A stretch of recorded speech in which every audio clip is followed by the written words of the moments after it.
Hello and welcome to week 3 of remote patient monitoring. This week we're going to be talking about being active.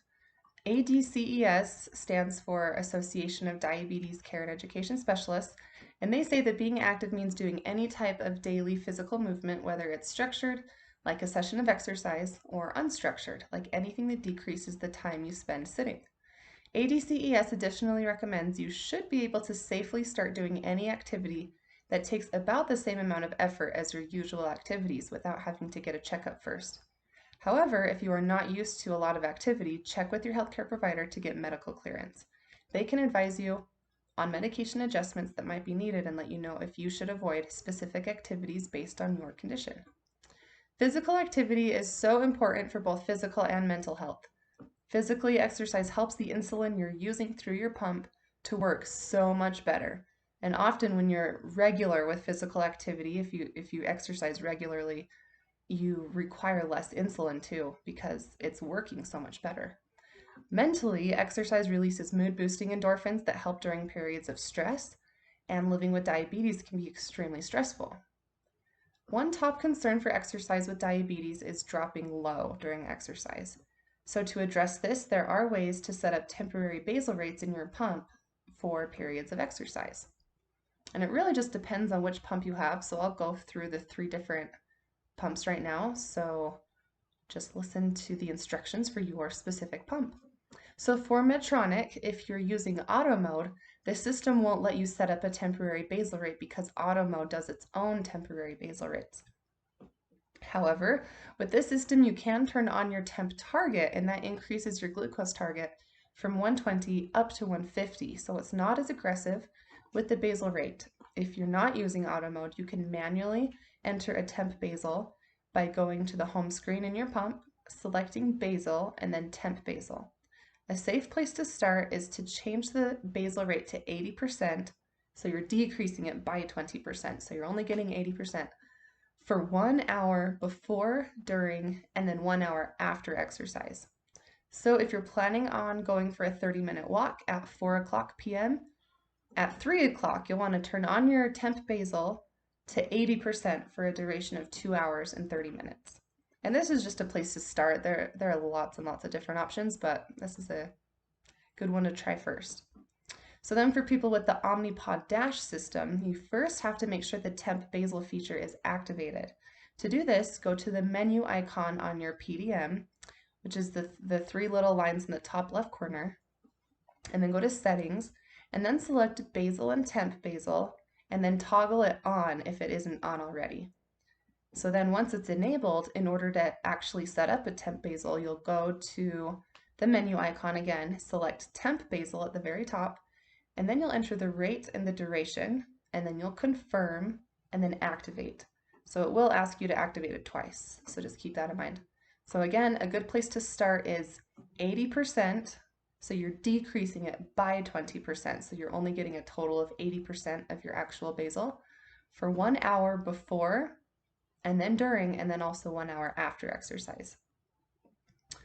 For those using the tandem pump, especially with the Control-IQ feature, you're not able to program your own temporary basal rates because Control-IQ does its own temp basals. Instead, you can turn the exercise mode on to increase the glucose target from 110 up to 150. So this makes it so Control-IQ isn't quite as aggressive with the basal and auto correction boluses, so you're less likely to go low during exercise.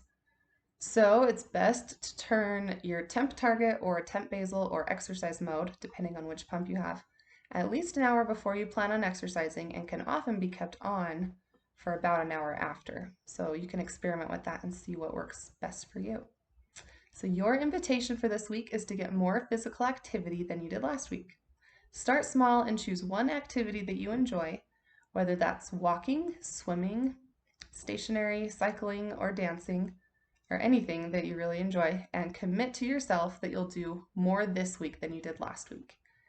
And if you don't enjoy any of those, choose the one that you enjoy or that you hate the least. How about that? The one that you hate the least.